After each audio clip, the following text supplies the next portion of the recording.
प्यारे बच्चों, good morning.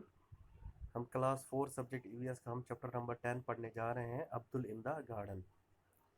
तो शुरू करते हैं हम। Abdul in the garden. It was a holiday. Abdul was helping his Abu in the garden. बोलते हैं कि छुट्टी का दिन था।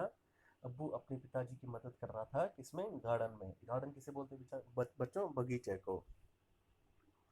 अब्बू was cleaning the dried leaves and grass from the vegetable beds. जो अब्दुल है, उनके जो पिताजी हैं या अब्बू हैं, वो क्या कर रहे थे? जो उनकी गार्डन में सूखे पत्ते थे या घास थे, जहाँ पे उन्हें सब्जियां लगाई थी, सब्जियों के इर्द गिर्द जो वो हटा रहे थे। Abdul started to pull out the grass from one of the beds. Abdul ने अब अब्दुल ने शुरू किया, वो जो घास है उसको हटाने की, खींच रहा था, उनको निकाल रहा था, घास को हटा रहा था, जो सब्जियों की बेड्स थी, सब्जियों की जिसके ऊपर सब्जियां लगा जाती हैं, वहां से।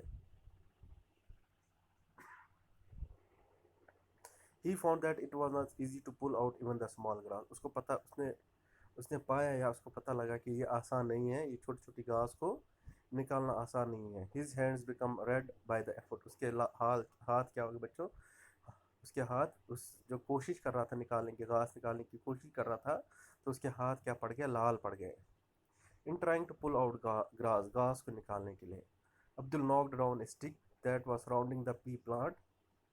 Climber the delicate stem of the pea plant broke. Abdul ने क्या किया कि अब उसने जो एक डंडी तोड़ी, जो कि क्या था, जो वहाँ पे एक मटर का प्लांट था, उसके ऊपर जो क्लाइंबर थी, मतलब मटर के प्लांट को वो क्या था? सपोर्ट थी वो stick.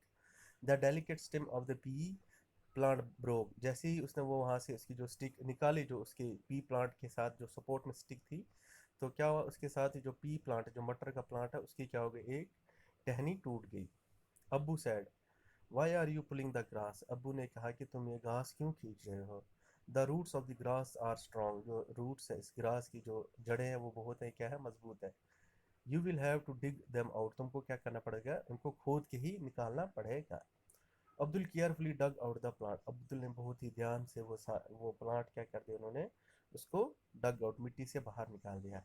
he then he then saw that the roots of grass plant was longer and much more spread out than the part of the plant above the ground.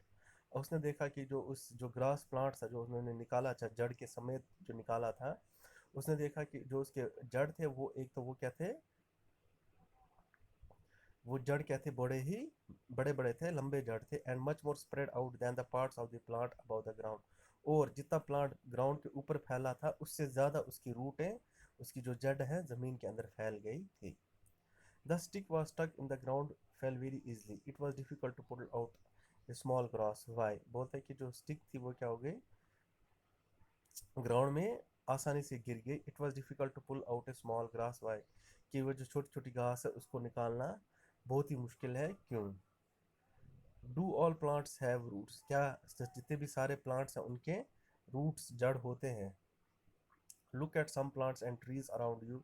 Imagine how deep and spread out the roots of these are. बोलते हैं कि अपने आसपास कोई plants देखो या कोई tree देखो, और ये पता लगाओ या ये इमेजिन करो कि उसकी जो जड़ है, वो कितनी ज़मीन के नीचे कितनी फैली हुई है।